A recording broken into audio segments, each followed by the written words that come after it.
John, is your mic working all right? It is. It's good deal. phenomenal. Good deal. Well, we sure appreciate you joining us here at the NRS Experience. And tell me a little bit about this product. I mean, it's a newer roping dummy right here, right? It is. It is. What we did is, you know, I guess you'd say it was invented from a challenge standpoint. There's a lot of dummies out there. Right. You know, you have a lot of things you can rope. Sure. People make their own dummies. There's a lot manufactured. And really, it was just that we found that there wasn't one that was really enhancing or improving somebody when they're not roping it without somebody watching them. Sure. So we took the science behind it. I was originally in the video production industry, so we just took everything in slow-mo jumbo screen, and we studied all the greatest ropers, and we watched their loops. We watched angles, we watched delivery points, positioning, rope buildup, you name it. We broke it down to a science, and then implemented that into our design. I see. And then it's been an R&D for 4 years, and it's really done phenomenal. It's a lot of happy ropers. Well, perfect. Well, yeah, this is kind of my first time to, you know, I've seen it in a few stores and haven't actually seen somebody, you know, explain it and rope it, and I'll let you take over right here and fantastic. You can show it to us. Fantastic, All fantastic. Right, thank you, sir. Thank you. First thing I want to talk about in our design, we wanted a dummy that was easy to pack up, easy to take with us, and so a lot of the dummies are bulkier, heavier, a little awkward to store in our trailer. Let's pull this post out. So we had a design. We wanted something that was compact, was clean. We can actually drop our tailgate of our truck, and we can slide this right back underneath the gooseneck of our trailer, close it back up, and it goes everywhere we go.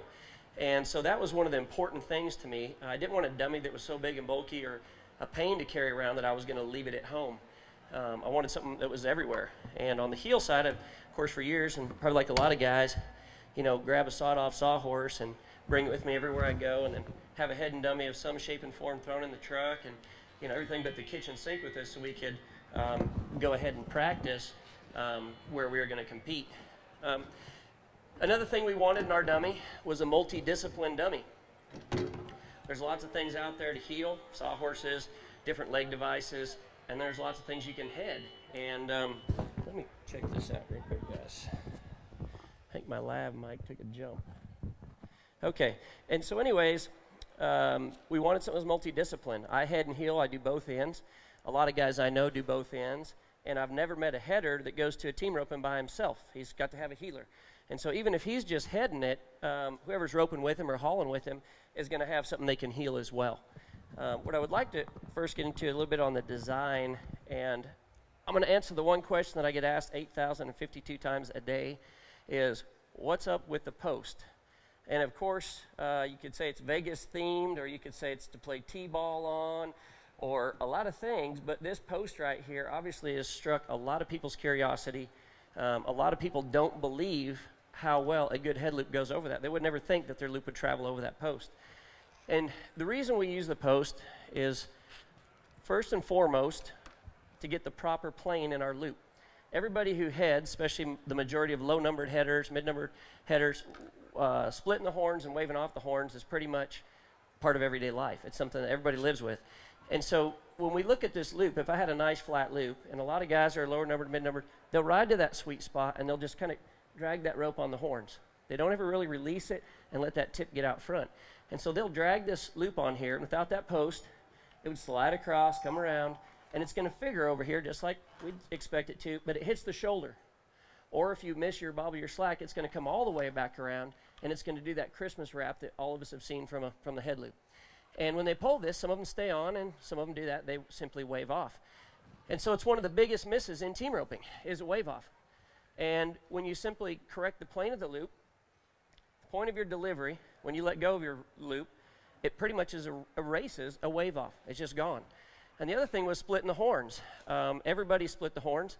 The pros do it here at the NFR. They'll be going so fast and trying to be so quick at this deal that we will see every flaw, human flaw, in the top pros in our industry over the next 10 days. And it just shows how human they are, but at the same point, when you take something that's so perfect and you put so much speed on it, trying to maintain it, it's difficult. So on the splitting the horns, when a guy comes around and he drops his loop just a little early, it's always going to drop down, go around the front, and some of them you're going to fish back on. Some of them you're going to go ahead and half head. But a lot of those, you're going to go and pick it up. Even if you try to get it and the loop picked up, it's going to come off that nose, and you're going to have nothing but a right horn. And a lot of guys in the lower end heading, we've thrown that loop, you dally and you turn off, and then you look back and there's no steer in it at all. Because that same soft loop, they turn out early and the steer tips his head and he's out of it. So those are two of the biggest misses in team roping. And with this pole in here, you literally, it's going to speak to you when you're by yourself. You haven't swung a rope in, say, 2 or 3 weeks, you step up to the dummy and you start swatting that pole, you know immediately, okay, I'm doing something wrong. Versus walking up to a dummy and roping it 50 times in a row and saying, man, I'm good, I just roped that thing 50 times in a row. You jump in the arena, you run out there, and all of a sudden, first round, you miss half your cows. And how many people go into the first rotation of a team roping and miss half their cows? I mean, the first rotation usually cuts in half by what, 50%, 60%? And I don't know about you, but those are pretty high dollar practice runs. And so when I'm out in the parking lot with my dummy, I'm out there and I'm roping something that's telling me if I'm a little off, if I'm delivering a little bit early or a little bit flat, and I'm also having to pack my rope at a realistic angle like I'm about to do off my horse. And by saying that, what we did is we wanted the head to come off the shoulders just like a steer would run, out flat and out in front of it. But that steer's head down and out front, and this pole being on there, and then that hump of that shoulder, I get back here, that window's really small. So instinct, I don't even have to tell people, they just automatically pack their hand up here higher with more steepness to their loop. Again, how many times have we seen somebody draw a great cow, come out, not be ready, swing 2 bad swings because they need 5 to get a good one, and the steer's right there, and they throw it right down the side of the steer's head. It just right in the dirt, never crosses. Just carrying even a bad loop far enough, halfway perfect loop, is going to go ahead and produce a whole lot more results than a loop that's dropped early. So the other thing I wanted to do is I wanted to do more than just practice a free throw shot. So everybody likes to shoot free throws, but no pro basketball players are going to step up there and shoot nothing but free throws. So with this dummy here, we can obviously take the head out. Let me loosen this up a little bit. We can take the steer's head out. We can rotate it at any angle we want. And now I've got that dirty steer. And hopefully we don't get these at the roping, but we sure enough got them in our practice pen. And learn how to get my tip over and maintain that same plane, but at a totally different angle. And those are going to happen. And if your heeler overhazes and brings his steer to you, he's going to have his head rolled a little bit like that. And you'll see a lot of people rope a dummy where they'll run up to it and they'll drop that rope and they'll step out sideways like they're pretending they're going fast. In those loops on live cattle, those cows tip their horns like this. The head comes to you a little bit as he's being hazed hard. And when they do that, and they don't do it every time, but when they do that and you throw that same flat loop, it goes on here, it's going to grab this top horn, and it's going to do the famous what I call around the world. It's going to come around like this, do a 360, and right back off again. And everybody's seen just, and they're gone. So having something we can practice more than the free throw shot on was super, super important to us. On the position of the post and the height, like the height has everything to do with the plane, but the position, we wanted to add more benefit to it and reference point, so when a guy was out there practicing, it gave him some reference of where to stand and why to stand. And so we moved this post back. And initially, we were just looking for a lineup of a 45-degree angle. And so when we moved off here and a person's on the ground going to rope this, they're going to stand out here and they're going to line themselves up. And now they're out here at the right position and the right width. And when I say the right position and the right width, what I mean by that is it's the position and the width that's going to allow you to handle the steer at its maximum capacity and make the best use of every cow. And if you think about how centrifugal force works, how weight and speed are affected, and when you hinge that weight and speed to an object, your saddle horn, what it produces on the back end of it, most of us here, I would assume by looking around, there's a few young people, most of us are, at our prime, we've swung a kid. You walk up to some kid that's sitting on a swing, now mind you, those chains are hinged up there at the top of the swing set. So I reach down there and I grab that kid by the back of the swing and I pick him up, and I load that weight at about a 45, and I let him go. That kid's going to swing all by themselves. Slowly, it'll slow down. And so that principle, when you think about heading, when you're over here at a 45 and you rope that steer and you hinge your rope now to what would be the top of the swing set, and you slow your horse down, when that steer's head comes, he's not only going to handle well, but instantaneously his feet are going to come under your control. And when you think about taking a kid off the ground by their hands and swinging them in a circle, their feet come off the ground. And anybody who has ever heeled knows what it's like to have to try to rope one underneath us that's washed out and it's on a loose rope coming back underneath. His feet are not landing together. They're spread out. They're really, really tough to heel. But when a steer goes through that corner and kind of breaks out and his feet are to the outside, you can actually throw a really, really bad delivery and lay your loop outside, and your header's going to about drag you in a leg because you're just that close and the steer's feet are in good control. And so you break roping down just a little bit, like I try to analyze it, and this distance and the ease that it is to handle a steer, and then it starts progressing back into your horsemanship and the quality and the calmness of your horse. Because if you take that little kid and you pick him up in the swing and you go like this and you drop that little kid, if it's your grandson or your child, they're never going to ask you to swing him again. They're going to hit the end of that, bam, hit the end of it, and they're going to fall out. Okay, why does it surprise us when we ride a head horse right here and we roll up here and we rope that steer and we secure him and then wham, he takes a direct hit? Why does it surprise us that a horse isn't going to like that? And then when we have that direct hit, mind you,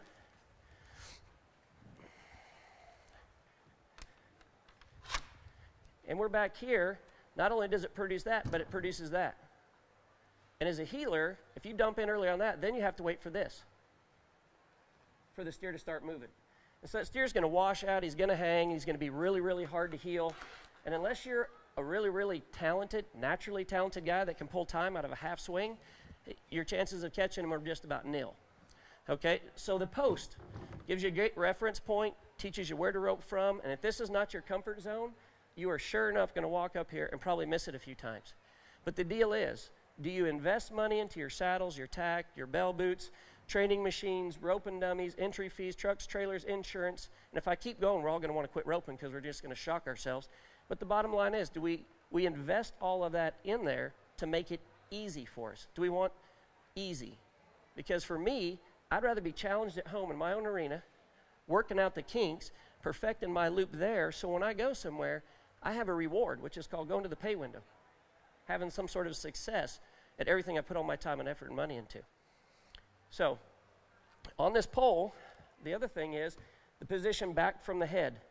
A lot of people, they think that the Hondu hits the steer right on the back of the head. Now, everybody mark my words here, over the next 10 days, we will see somebody's head loop, sure enough, smack the steer right in the back of the head. And when that happens, you're going to see the effects of a poorly thrown head loop. Most likely, it's going to be pushed. It's going to figure it out in front of the steer. He's going to be lucky to keep it on, and he's got a high chance of picking up a front foot. Okay, and so by putting this post here, we have a lot of people that they build up and they rope. Every single loop is a little different in size. But when you're trying to rope a steer from way back and trying to get that tip on there, and you've got this much loop back here, your chances of getting that whole head caught are really, really thin. And then if you do catch one, your rope's laying clear back here in the middle of the back, and again, you got everything that's going to go for a wave off, front foot catch, and a bad handle. So it's a dead loop. Likewise, if we're throwing a loop that's hitting them on the back of the head and pushing it up there, it's opening up late. Again, catching both horns, and we just take a look at this loop for a second. Catching both horns with this much of the loop, or this much of the loop, is not near as easy as using this much of the loop. And so it being back from the head, when a guy's working on the buildup of his loop, he should get to the point where when he ropes this, it's landing right there in the center of his loop. It's not in the front, not in the back, and so it's pushed back for that very, very reason. The Hondu only snatches down to the back of the head when we pull that perfect curl out, which is right back here. And when we tighten that up, it's always going to suck down right there at the base of the left horn. So there's, some verbiage, I guess you'd say. It's kind of like, my wife saying something's coral and me saying it's peach. Doesn't matter which each one of us call it, it's still going to be the same thing. Like we could argue over your sweater. That's coral, no, it's peach. And it's still her sweater. It's not going to change colors. And when you talk about a lot of things in team roping, it's just like that. And that's why I turned the volume off and I went to studying these pros, watching their angles, watching their deliveries, and thinking, wow, that's pretty amazing. Every one of these guys has this common denominator. And so when we look at top ropers and we look at their common denominators, we can find them. There's unique styles. There's things that look a little different. There's some heelers that pull off really fast shots, some heelers that seem to rope a little bit slower out in front of them, some heelers that put their loop in front of the legs right when it's on the ground before they jump, some they do it after they jump. And so there's a lot of differences there. So now you know why we have a pole for the plane of the loop. Can't throw a flat loop. We've got the head that rotates both left and right, so we can practice more than just your one-dimension shot, and the position of the pole back to make sure we're using the proper buildup. The other thing I did when I talked about multidiscipline, obviously it's got back feet, and I'm going to get to that in a second, But we have a lot of families that calf rope. They breakaway rope. They got kids that are grandkids that rope. And so when they can slip this off and slip our calf head on, and I'm going to ask one of my guys that are around here if they would bring me a calf head. When you slip a calf head on, now I can close up the feet, take the head off, and now I've got a calf roping dummy. And it's not just any calf roping dummy. I truly honestly believe, like we did in our steer roping dummy, it is by far the best calf roping head that's ever been designed. It is one of the most challenging to catch, but yet you watch a guy who can really rope calves good, and he makes it look easy. The top world pros stopped by the booth last year, and they were roping this, and they would back up 4 coils and from the knot rope that head and that pole, and they would say it was easy. And I said it should be. It should be for them. It should be easy. A perfect loop will go on there every single time. But when you take a guy that's a 5, 6, or a 7, he gets 2 coils back. It's not easy for him anymore. It's a huge challenge. And so for a guy that's wanting to just make a free throw shot every day, literally writing their letters and writing their name perfect, making those motor skills a permanent pattern in their swing, it's super, super important. We can't just expect those things to come out of the middle of the air. Let me show you this calf head real quick, and I'm going to get back to the team roping here. So in our calf roping head, and I'm just going to discuss this real quick, what we wanted to do is we wanted a dummy that actually ran and had a head down like a running calf would. And so a lot of the calf dummies come up, they sit up, the heads are up high, they're sticking up off the shoulders, and that's ideal. Truly it is. It's ideal if a calf would stick his head up for it. It's truly ideal if a steer would stick his head up for us. But the bottom line is when something's running hard and flat out, where's their head and their nose? Is it up here?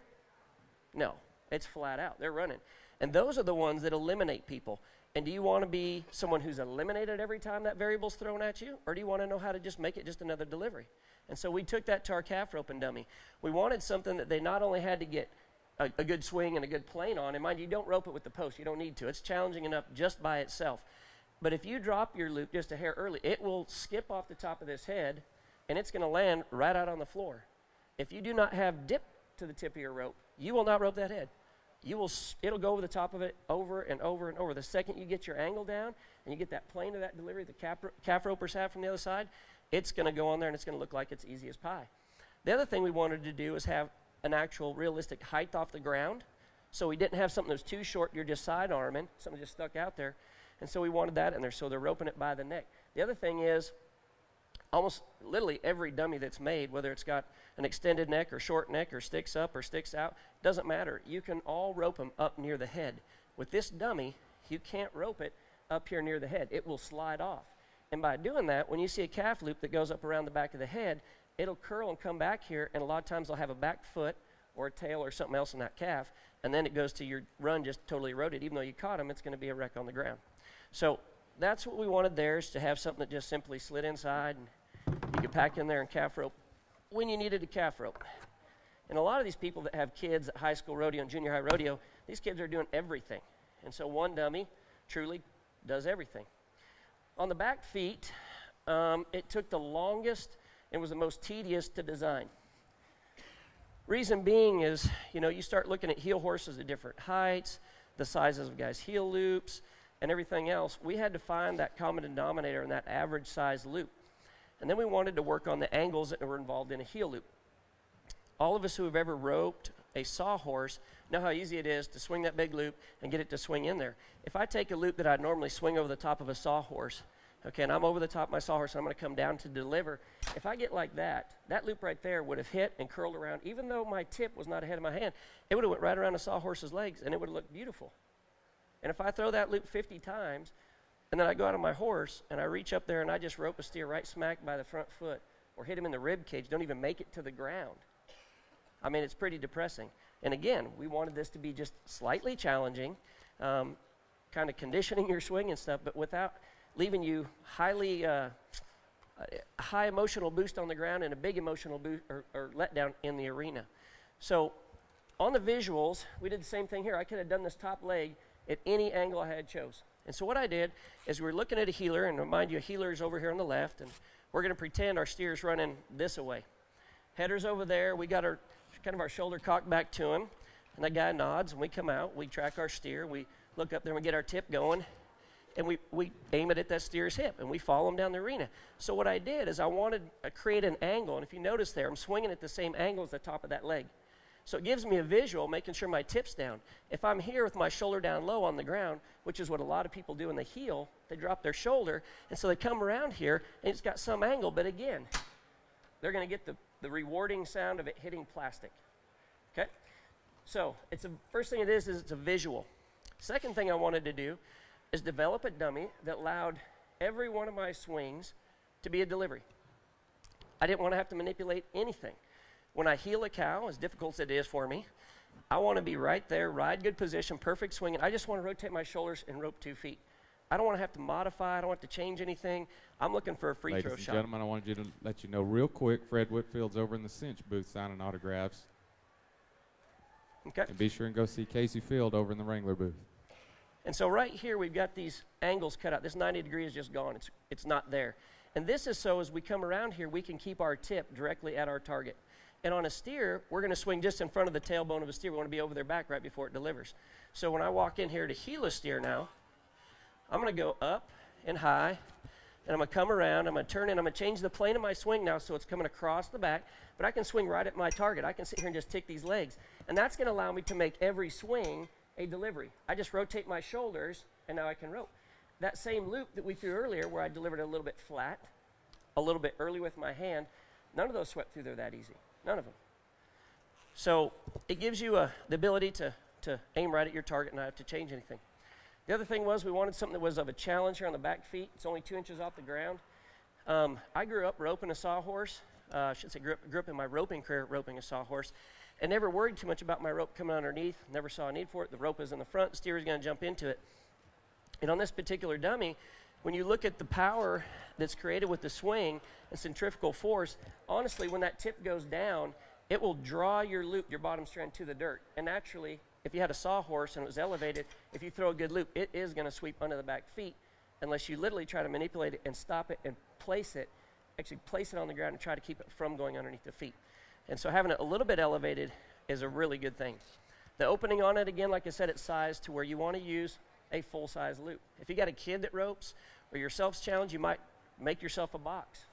Draw something on here so you rope from the same spot every time so you're not changing it. Little kids, when I say little, I mean like 3, 4, 5-year-olds, we'll take a pallet, cover it with plywood, and make them rope off the pallet. That gives them a little zone that they can stay in so they're not running all over, getting bad position, doing things they shouldn't be doing. They got to rope from that little spot. It's kind of like keeping them pinned, but it develops good habits. So, but that's kind of the idea behind the back feet.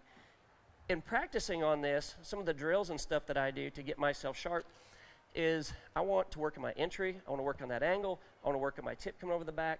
And so one of the analogies that I like to use with people is parking a car. All of us that tow a horse trailer obviously drive trucks. And parking a truck these days in these modern day parking lots is a piece of work. I mean, it's tough. You don't just whip in there and pull in unless it's at an angle. So a person who's going to come into the corner for a heel shot, if you think about parking a car, they're on the far right-hand side of that parking row. And then they get up high and they turn in so they don't hit the taillight of the other car, so they don't sideswipe the other car. And so it just allows me to work on my entry into the dummy. And I'll place a bucket about right over here. And that keeps me going up and around, up and around. And so when you think about your approach to a steer the next time you rope, kind of think about that. Because if you're in a parking lot and you roll here to the inside and you think you're going to make that turn and get parked, it ain't going to happen. You're going to have to back all the way up. You're going to come back over here, get out wide, and then turn in. And so we wanted this dummy to be able to be roped from different angles, but we don't want you to think that roping it here from the side and practicing shot is an everyday place to rope from. On the circles on the side of this dummy, we wanted something that when I was done, I could take my dummy ropes, and take them with me, and I'm not messing up my good ropes. So basically, you just open this up, lay your rope in there, close it down, and you've got your 2 ropes, your head, your heel rope, your head's inside, your horn's inside, everything else, you slip it in your truck, and you can roll. So that gives you kind of an overview of our dummy. What I'd like to do now is I'd like to bring out a couple volunteers, swing a few loops, work with a few of you, and see what kind of results we can get. Do I get any volunteers? I promise to be nice. He's ready. Come on up. He's got a San Antonio rodeo hat on. Is that what that is? Oh, he knows a good rodeo. All right, here you go. Do you head or heel, sir? Head. Okay, and what's your name? Mike Todd. Mike Todd. Where are you from, Mike? Austin. Austin, Texas. Okay, Mike. So let's go ahead and let's check out your head loop. And the first thing I want to do is I want to pull this post out, and we'll just let you throw a few loops.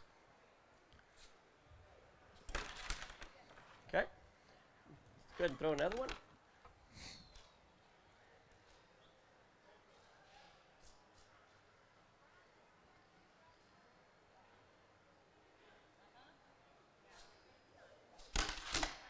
Okay, good deal. Let's go ahead and put this in.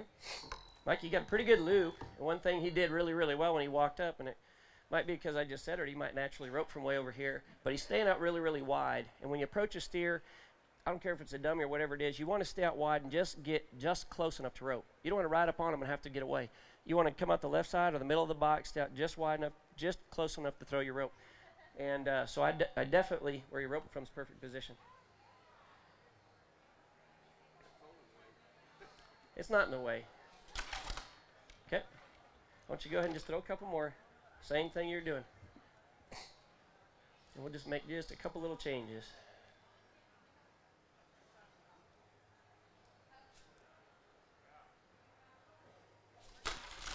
Good. Only really change I want to make is in your build-up, you got, when you notice when you're pulling your slack, you got a lot of slack left in your rope when you're going back here like that. And so as you get your rope down a little bit and you change, let's just go ahead and change. Go ahead and build your loop and everything for me. I'm not going to change anything there. Your spoke looks really good. Your loop looks good. We're just going to take a few inches here out of your slack. So when you feed your rope, you definitely don't want to be handcuffed, but you sure don't want to have a bunch of loose rope between your hands, so when you throw it, you kind of get a deadness to your loop. And what it's going to do is just that little change, and he had good playing on that last loop he brought across. It's going to make it snappier and just a little tighter.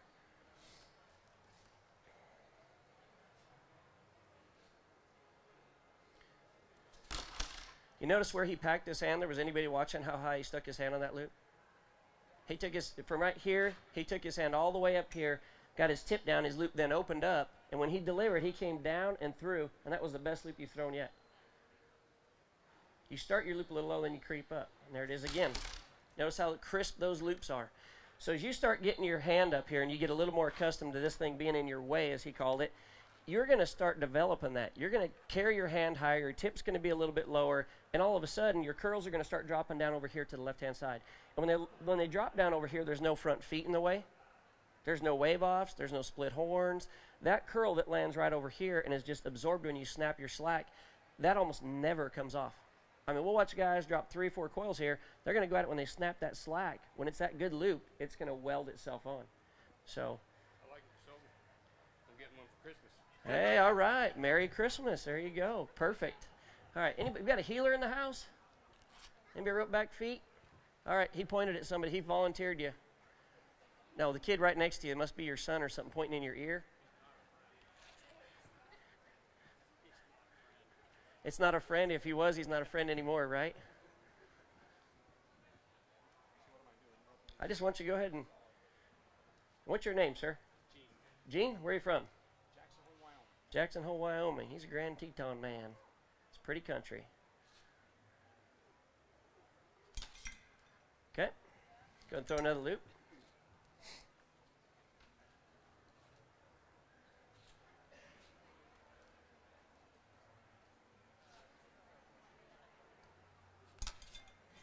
Okay. Now what I want you to do in this next loop you throw, I want you to keep your shoulder turned back here, and I want you to keep swinging at it, and I want you to turn in. When you turn in, I want you to swing where your tip is not down here at the back of this carpet. I want you to swing your tip just right up here, just a little bit higher, right where this plane is, and I want you to try to see your tip go across these legs left to right. Okay? So keep your same angle, but get up just that tip. Okay, go ahead and throw another one. And when you get to that spot, feel free to take a few swings before you deliver if you want. I don't expect you to square it and launch it. And all it's going to do is you got really good angle on your loop. Everything looks good. Your tip's got pretty good power, and you got pretty good delivery point. Stay right behind it. There you go. Good. And it's going to keep your loop up higher on the steer's legs. When you got that loop up pointed up there above that tailbone, and you're not swinging down behind real steep and trying to place it up over here, when you rope at feet, and I don't know how many of you heel have ever looked at a steer's feet and your loop landed right there at a steer's feet. Yeah, I mean, we go around the corner and you watch steer's feet, and all of a sudden you're like, watch a video, and your rope literally hits the steer 6 inches off the ground. And that's the last place we want it. That's going to be a nicer loop.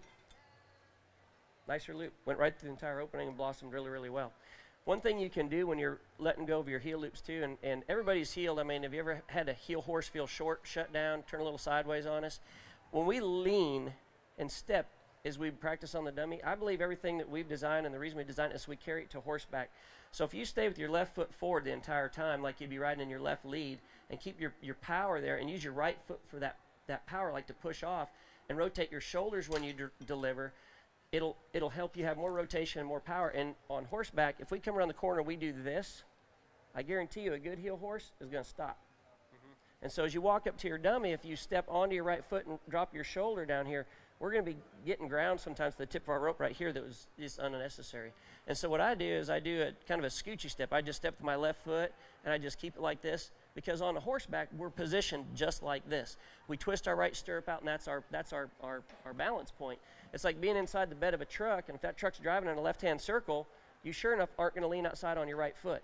If you do, where are you going to fly? You're going to fly out the bed of the truck. And so you want to keep that weight to the inside and have yourself positioned. Horse is going to be in its left lead. So it's good to practice that on the ground as well. And just keep your shoulder back. There you go. Good. Softest swing you threw and the biggest loop it was. Yeah. I'm the height of inconsistency. You're the height of inconsistency, huh? Well, that's what we designed this for guys just like you then. So anybody else who's a header, I want to bring another header up here. Let's work with a couple headers. Come on up. You ready? You're not ready? You want to try it? Come on up, Dad. Oh, you're not roping. He's running. Mom's trying to ante up. How about you? You head or heel? Yeah, but you. Here, this kid over here. Come here. You're volunteering them up. Come give it a try. Let's see your loop. Come on up. I'm gonna pass. You're going to pass? You want to try it? Come on up. What do you do, head or heel? Head. Head. Good deal. What's your name? And where are you from? You're from Jackson Hole, too. Good deal.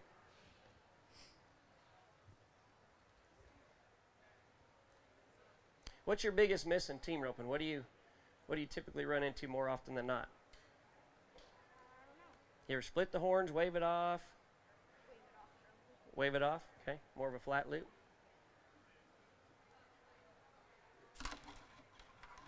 Okay. Let's go through another one. And your build-up is going to be key here. We want to make sure our loop is built up to a point that will open up right directly over the horns.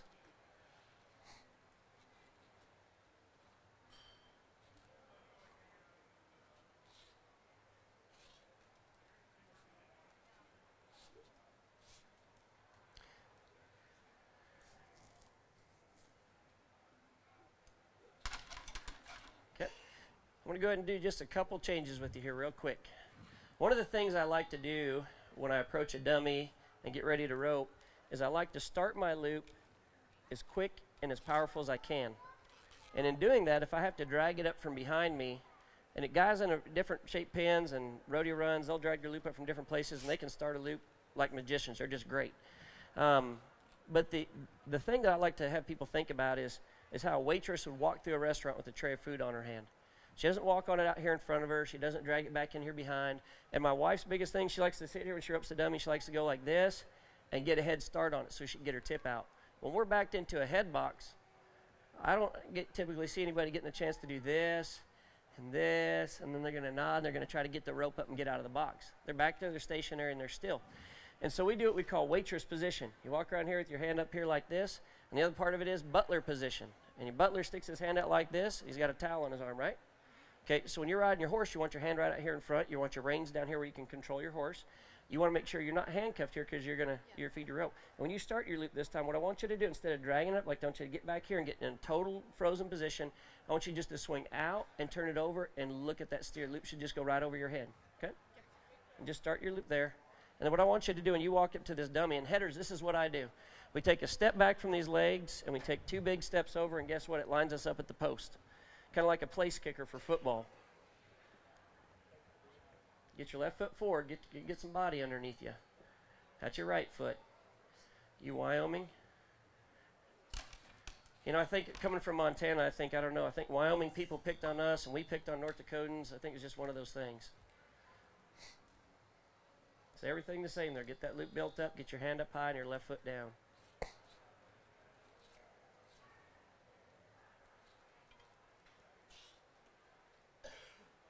Well, and where's the waitress position?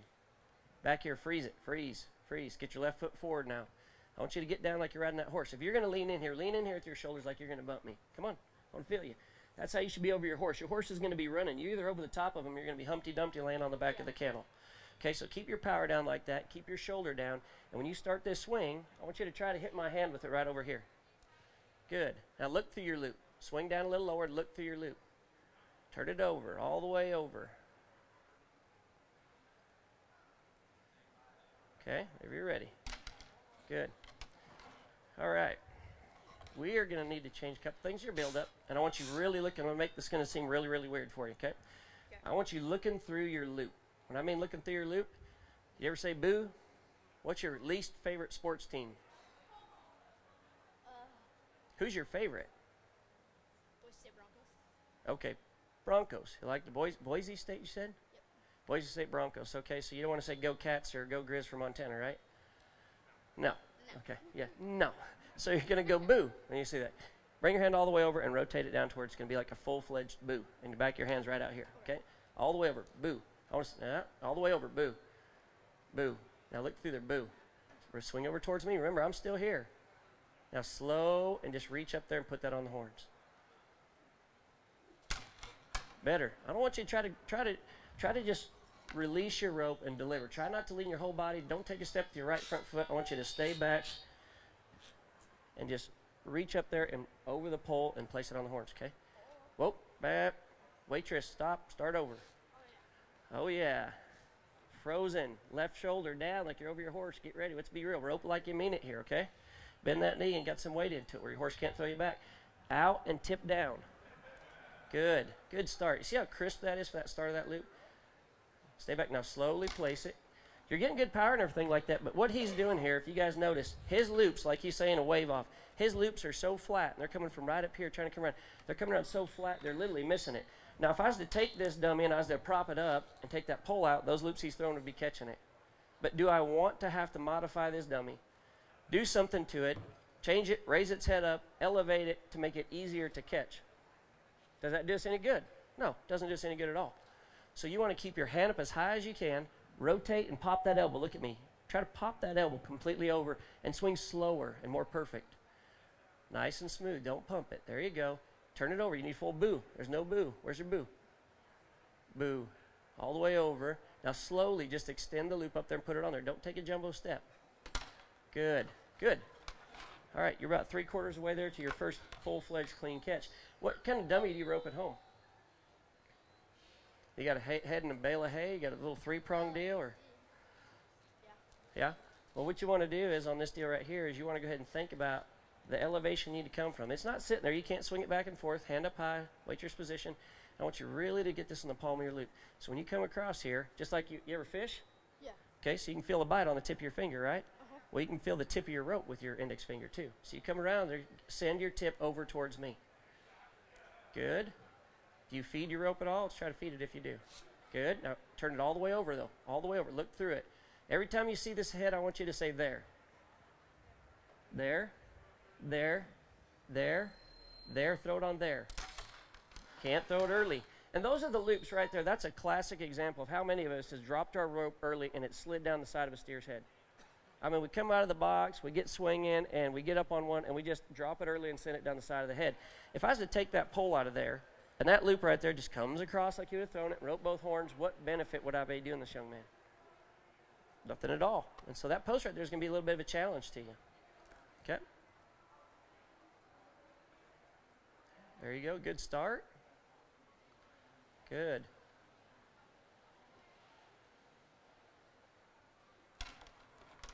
Oh, you're gonna have to practice that a little bit. All right. Let's go ahead and get another heel right here. Appreciate it. You did a good job. Thanks for letting me work with you. We got anybody else that heels? What do you do, sir? Do you head or heel? Yeah. You head? You want to give it a try?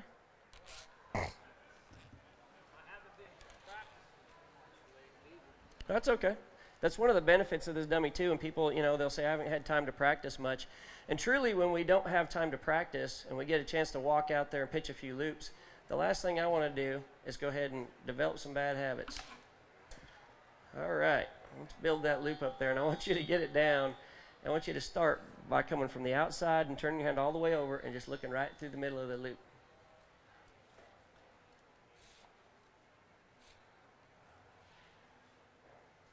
You want to look through your loop. So hold on a second here. Let me give you a little hand here. We're going to go bigger here. Okay. I'm going to make it bigger. We're going to be able to feel your tip a little bit better. And then when you come right here, all I want you to do, let me give this 1 second here. Let's get that big old twist out of there for you. And just bring it around like this and take your hand and rotate it. Rotate it. Okay. Like that, okay? Rotate your wrist completely over. And if you're starting roping or you're a real, intermediate roper and you're learning to rope, take your hand down and throw it. Okay, you're going to want to work more on the beginning part of your swing. And what you can use here on this dummy is your lineup. You want to line yourself up, and you want to perfect before you even throw your rope. You want to take it and turn your elbow over so you can see that head and that post through the middle of your loop.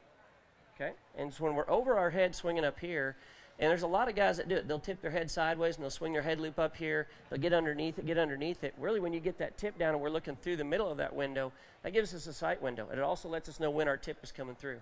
Slow it down. Really slow it down. I want you to look right at me, sir. There we go. And he's over. We're going to take it one more here. Let's take this like this. I want you just to go ahead and rotate your shoulder for me. Turn your wrist over in the boo position. So when you stop your hand over here like it hits an invisible wall and you're swinging around, keep your hand over there. Don't move. This is going to come by you. Keep your hand over there. Okay. This is going to come by you, and you're going to be able to look through it. And then after it comes by you, it's going to go over your head. You're just going to rotate your wrist back around to that waitress position. And you're back here where you want to start your swing from. So we'll go back here flat, come around, and turn it over and see how you're looking through it. So kind of like you're reaching out and around. Get the tip a little bit, bring it out, and turn it down, and then go over. So look through it. Rotate more, rotate more. Rotate that wrist all the way down. There you go, a little bit better. Okay, now go ahead and we'll give her a pitch. Hey, you caught one. There we go. But anyway, so when we have a guy that doesn't get to rope as much and you get your time, and I don't know, me working with the wife and kids and everything else we have going on, our time in the arena is really, really valuable. But when I can walk by it and I can pick up a rope and I can rope 2 or 3 times and know that it's going to keep me sharp like we're sitting on horseback, that is a good thing. It's something to help us keep right there in the middle where we want to. So a guy like you, we'd want to turn around and really, really, like I said, work on getting that loop turned over, looking around through it. We got a long ways to go to get to. But see, I'm just a ranch hand, so Sure, I'm doing sure. I'm just doing calves at roundup time. Yeah, well, there's a lot of guys that like my father-in-law, throws a real ranchy loop down sidearm. And so when he walks up to rope this, he has to really physically make himself carry the loop and get it out in a flat plane.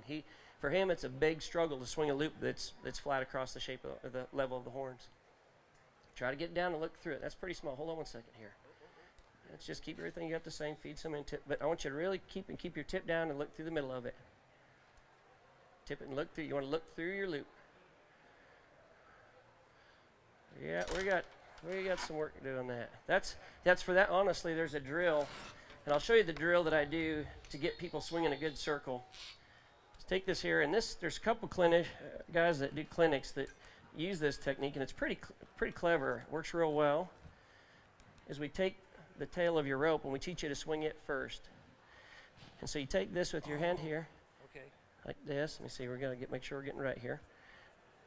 And you want to swing it with your thumb down and get the tail of that rope swinging. And what you want to do is I want you to make sure that tip floats flat right over the top of the horns.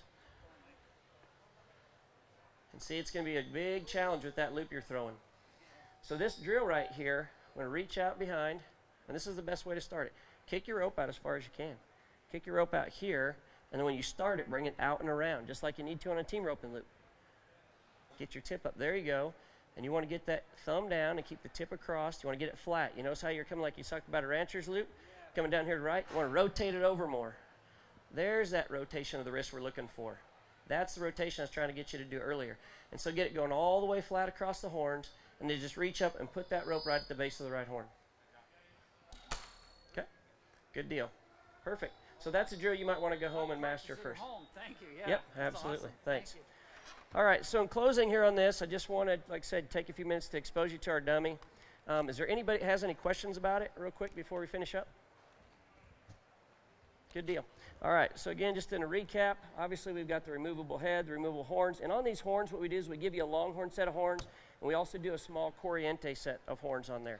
So you've got both sizes. And again, some guys have asked me, do you need bigger, wider horns? And the bottom line is I can take pieces of PVC pipe and I can stick them out another 20, 30 inches and throw the exact same loop. As long as I'm carrying it past the center of the head before I do that rotation, my loop will mimic exactly what my hand does. And a lot of guys, if you slow them down, you don't realize it, but it's like a trick roper. Everything their hand does, their loop does. And as a good header, you get that nice tight swing. Go like this. Everything your hand does, your loop is going to do. So mastering that, getting your hand across, you'll be able to rope any width horns you need to. And so I want to thank you guys for your time, and thanks for stopping by and checking out the dummy. And if you've got any other questions, our booth is located right back over here next to Shoot Help. We'd be glad to let you rope it over there and answer any questions you have. And we'll see you over here tomorrow if you guys want to come back out and check it out again. Ladies and gentlemen, how about a hand for John McCarthy with RopeSmart Steers.